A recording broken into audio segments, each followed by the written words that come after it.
السلام علیکم ورحمۃ اللہ وبرکاتہ۔ بسم اللہ والصلاۃ والسلام علی رسول اللہ، اما بعد۔ آج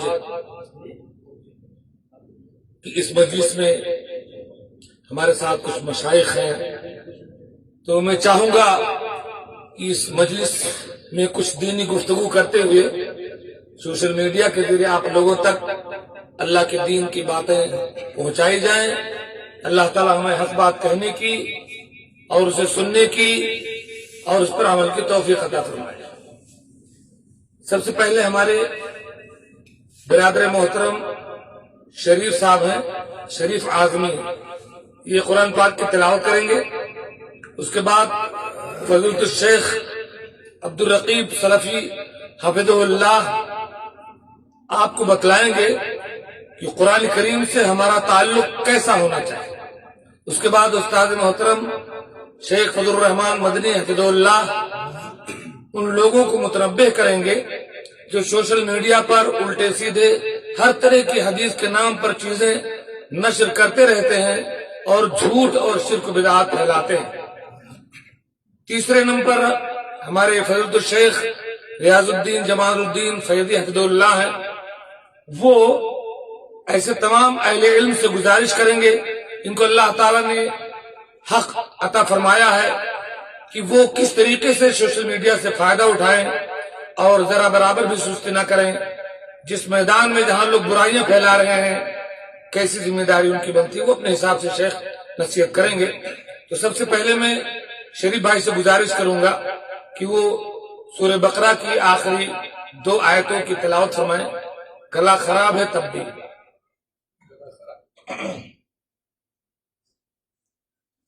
أعوذ بالله من الشيطان الرجيم. بسم الله الرحمن الرحيم. آمن الرسول بما أنزل إليه من ربه والمؤمنون كل آمن بالله وملائكته وكتبه ورسله لا نفرق بين أحد من رسله وقالوا سمعنا وأطعنا غفرانك ربنا وإليك المصير.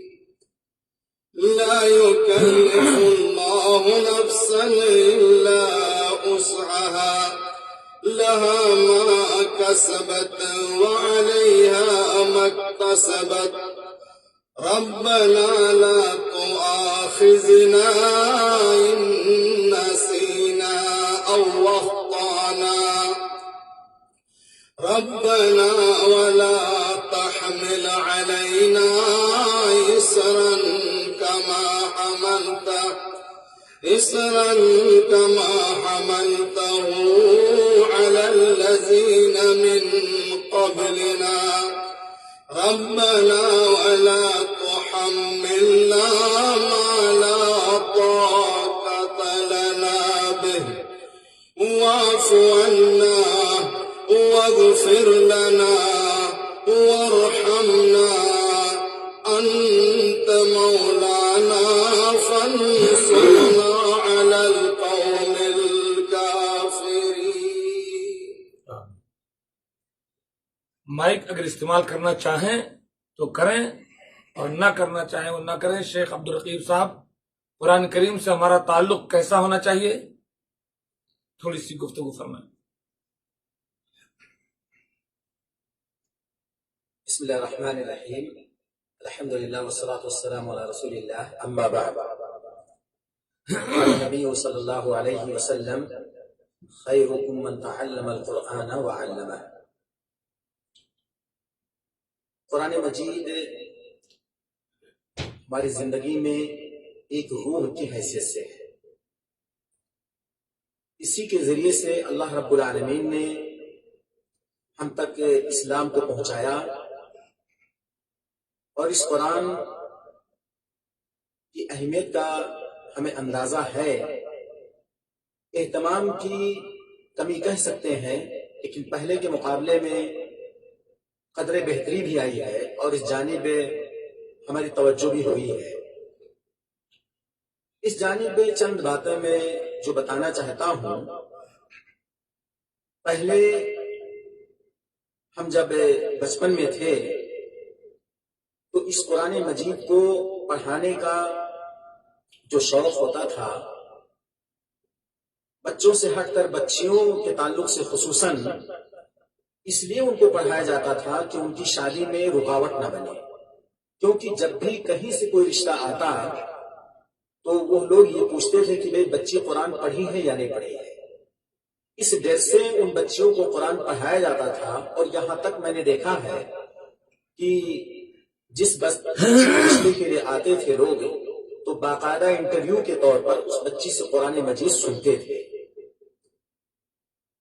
یہ ایک سائڈ تھا اس بچی کے تعلق سے، حالانکہ ہمارا تعلق اس قرآن مجید کے ساتھ وہ ہونا چاہیے کہ خیرکم من تعلم القرآن وعلمہ، سب سے بہترین لوگ وہ ہیں جو قرآن مجید کو سیکھیں اور سکھائیں۔ اس کی فضیلت کے لیے بہت ہی عظیم حدیث یہ ہے۔ آدمی اپنے آپ کو بہتر ثابت کرنے کے لیے قرآن مجید کی جانب آ جائے اور یہ حدیث اس کے اوپر منطبق ہوگی کہ وہ سب سے بہترین لوگوں میں سے ہے کہ قرآن مجید کو سیکھنا شروع کیا یا سکھانا شروع کیا۔ دوسری چیز کہ اس قرآن مجید کو سیکھنے میں ہمیں اپنی عمر کو سامنے نہیں رکھنا چاہیے کہ ہم 40 سال کے ہو گئے یا 35 سال کے ہو گئے یا 20 سال کے ہو گئے تو قرآن مجید کو کیسے سیکھیں، کیا سیکھیں۔ اب تو ہماری عمر چلی گئی، ہمیں معلوم ہونا چاہیے کہ صحابہ اس عمر میں قرآن مجید کو سیکھے جب وہ اسلام قبول کیے، جاہلیت کے تعلق سے جاہلیت میں حق قرآن ہے، اور باقاعدہ نبی کریم صلی اللہ علیہ وسلم نے مصعب بن عمیر رضی اللہ تعالیٰ عنہ کو مدینہ بھیجا قرآن مجید کو سکھانے کے لیے۔ خیر، بات لمبی نہ کرتے ہوئے، اب تو سوشل میڈیا کا دور ہے، جوال سب کے ہاتھوں میں ہے، اور ایسا جوال کہ آپ ہندوستان میں، پاکستان میں یا کہیں کسی بھی ملک میں بیٹھ کر کے آپ علماء کرام سے، حفاظ کرام سے رابطہ کر کے قرآن مجید کو سیکھ سکتے ہیں۔ یہاں سعودی عرب کے اندر بہت اچھا انتظام اس تعلق سے کیا گیا ہے، تقریباً ہر جالیات کے اندر قرآن مجید کو سیکھنے اور سکھانے کا ایک بہترین سلسلہ شروع کیا گیا ہے۔ ہفتے میں 2 دن، ہفتے میں 4 دن، ہفتے میں 1 دن، اور اس کے علاوہ آپ اگر نہیں بھی آ سکتے ہیں تو جو جالیات میں کام کرنے والے دعات ہیں، مبلغین ہیں، حفاظ کرام ہیں، ان سے آپ رابطہ کر کے نمبر لے کر کے باقاعدہ اپنے گھر میں بیٹھ کر کے اس قرآن مجید کو سیکھ سکتے ہیں۔ بہت ہی آسان ہو گیا ہے اس وقت جو ہم اس میڈیا کے دور میں ہیں۔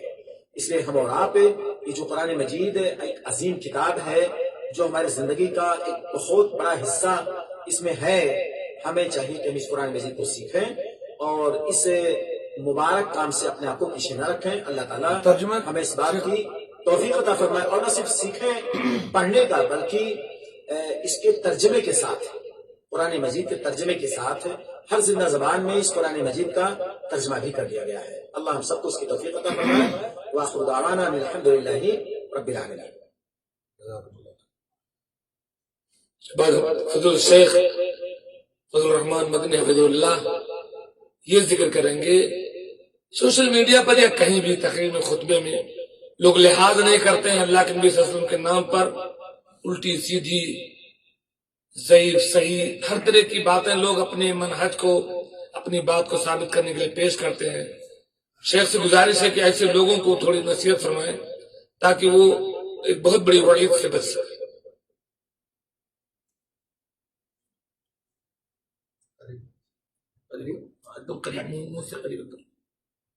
الحمد للہ وحدہ والصلاة والسلام علی من لا نبی بعدہ، اما بعد۔ قال النبی صلی اللہ علیہ وسلم: ترکت فیکم امرین فضلوا ما تمسکتم بہما کتاب اللہ وسنتی ولن یتفرقا حتی یرد علی الحوض۔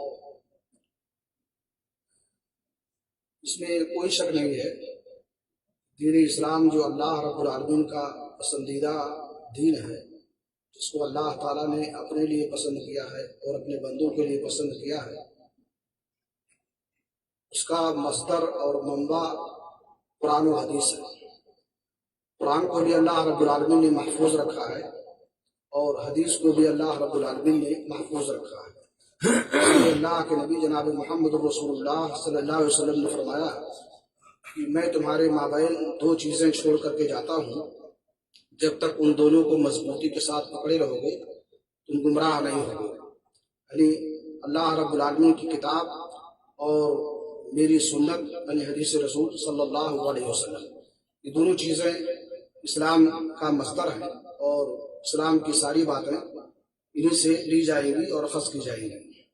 قرآن کو اللہ رب العالمین نے محفوظ رکھا اور اس میں کوئی شخص بھی ہے ایک آیت یا کوئی شوسہ نہیں بڑھا سکا اس میں۔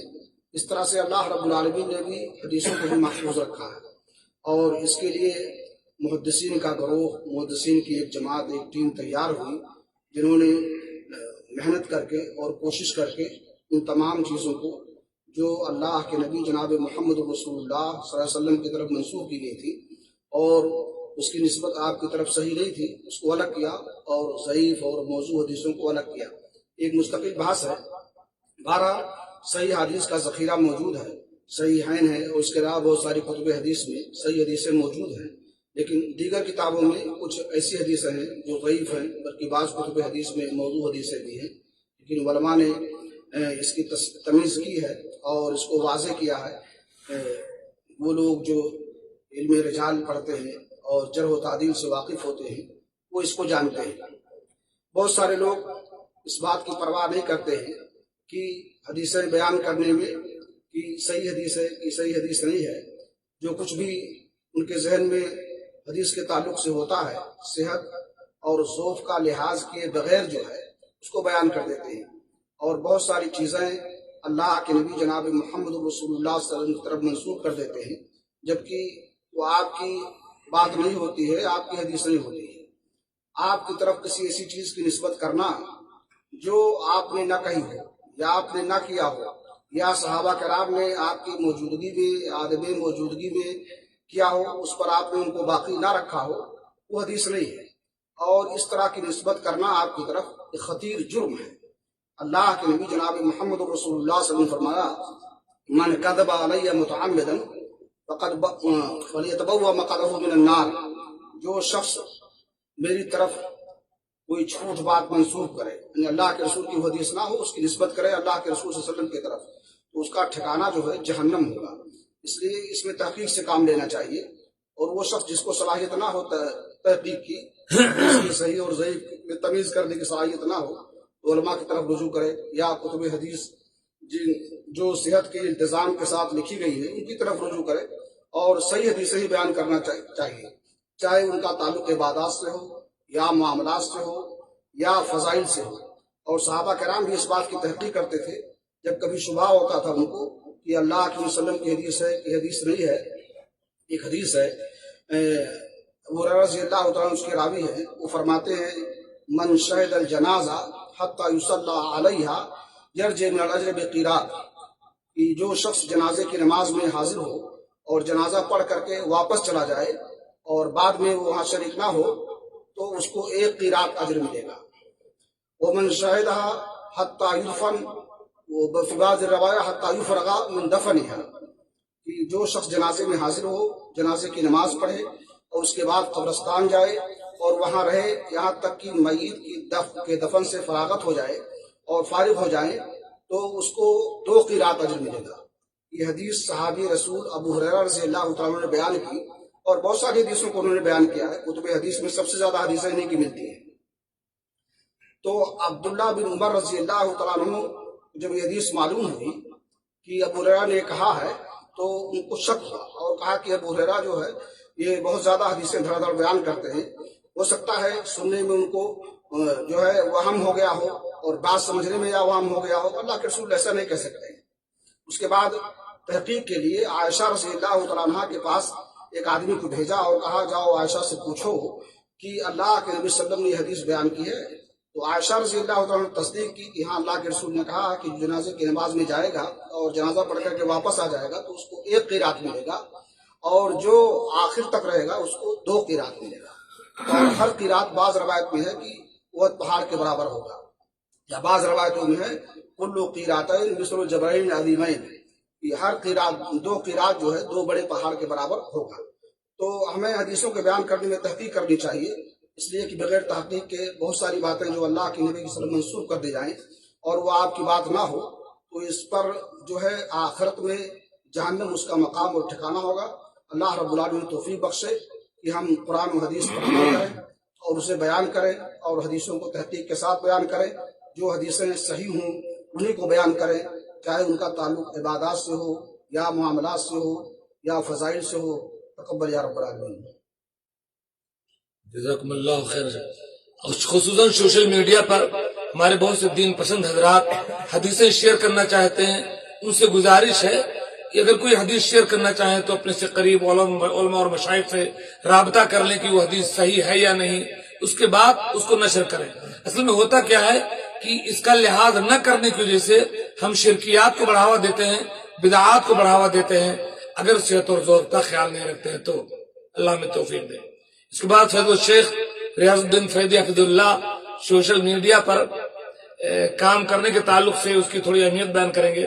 یہ موضوع کو اس لیے میں دے رہا ہوں کہ بلا اس کے میں کہوں کہ میرے اندر بھی جو کچھ بھی سوشل میڈیا پر کام کرنے کا جذبہ جاگا ہے وہ ہمارے انہی بھائی شیخ ریاض الدین حفظ اللہ کی کوشش کا نتیجہ ہے۔ اس لیے یہ تھوڑی سی گفتگو کریں گے کہ سوشل میڈیا سے لوگ غافل نہ رہیں۔ السلام علیکم ورحمۃ اللہ وبرکاتہ۔ الحمدللہ رب العالمین والصلاة والسلام علی سید الانبیاء والمرسلین، اما بعد۔ سوشل میڈیا اس کے بہت سارے فوائد بھی ہیں اور بہت سارے نقصانات بھی ہیں۔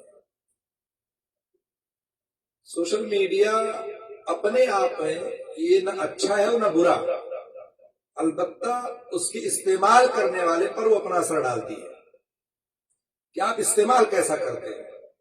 اچھا اگر آپ استعمال کرتے ہیں تو آپ گویا کہ اچھائی سے فائدہ اٹھا رہے ہیں اس کے، اور اگر آپ برا استعمال کر رہے ہیں تو برائی کی طرف آپ جا رہے ہیں۔ تو یہ سوشل میڈیا ایک ایسی چیز ہے جس کے فوائد بہت سارے ہیں۔ مثال کے طور پر جیسے آپ کے سامنے فیس بک ہے، واٹس ایپ ہے، انسٹاگرام ہے، ٹک ٹاک ہے اور دیگر بہت سارے ایپس ہیں جس پر آپ دیکھیں گے تو بہت ساری دینی باتیں، اچھی باتیں، قرآن اور سنت کی باتیں اس پر نشر کی جاتی ہیں۔ علماء اور یا دیگر بہت سارے دانشور لوگ موجود ہیں اور کام کرتے ہیں، لیکن اگر وہی چیز قرآن و سنت کے مطابق ہے تو اس کا فائدہ لوگ اٹھاتے ہیں، اور اگر وہی اس کے خلاف ہے تو لوگ اس کا نقصان اٹھاتے ہیں۔ سوشل میڈیا کے فوائد میں سے ایک فائدہ بہت بڑا یہ ہے کہ دنیا بالکل یوں سمجھے گلوبل ولیج بن گئی ہے، ایک چھوٹا سا گاؤں ہے سمجھیے، پوری دنیا اس میں سمٹی ہوئی ہے۔ جب چاہیں، جس کو چاہیں، جہاں چاہیں اپنا پیغام آپ پہنچا دیں، قرآن کی بات، اللہ کے رسول کی بات جیسے چاہیں آپ پہنچا دیں۔ سوشل میڈیا کے ذریعے سے آپ قرآن کی تعلیم دیتے ہیں، مثال کے طور پر اس پہ حلقہ لگاتے ہیں، زوم میٹنگ کرتے ہیں، فیس بک پہ آپ حلقہ چلاتے ہیں، اور اسی طرح سے بہت سارے جو ہے چھوٹے چھوٹے مقطع، صوتی ویڈیو سب اس پر نشر کیا جاتا ہے۔ تو اس کا فائدہ یہ ہے کہ لوگ سنتے ہیں، اور ہمارے شیخ عبدالحق صاحب تو خاص طور سے سوال و جواب کا سلسلہ چلاتے ہیں، جو بہت کم ملے گا آپ کو کہ سوال و جواب کی نشر کوئی سوشل میڈیا پہ کرے۔ خود سوال کرتے بھی ہیں، لوگوں کے سوال کا جواب دیتے بھی ہیں، اور وہ سوال و جواب بھی بہت اہم ہوتا ہے۔ اگر آپ ان کو دیکھیں گے تو قرآن و سنت کے مطابق سوال و جواب ہوتا ہے، اور ان کے ساتھ شامل ہونے کا بہت بڑا فائدہ بھی ہوتا ہے۔ اسی طرح سے سوشل میڈیا آپ کو جہاں قرآن و سنت کی جو ہے نشر کرنے کا ایک بہت بڑا ذریعہ ہے، اسی طرح سے کچھ لوگ سوشل میڈیا پر بیٹھ کر کے قرآن و سنت کے خلاف کام کرتے ہیں، قرآن و سنت کے خلاف بہت ساری چیزیں نشر کرتے ہیں۔ اب ہم اگر جب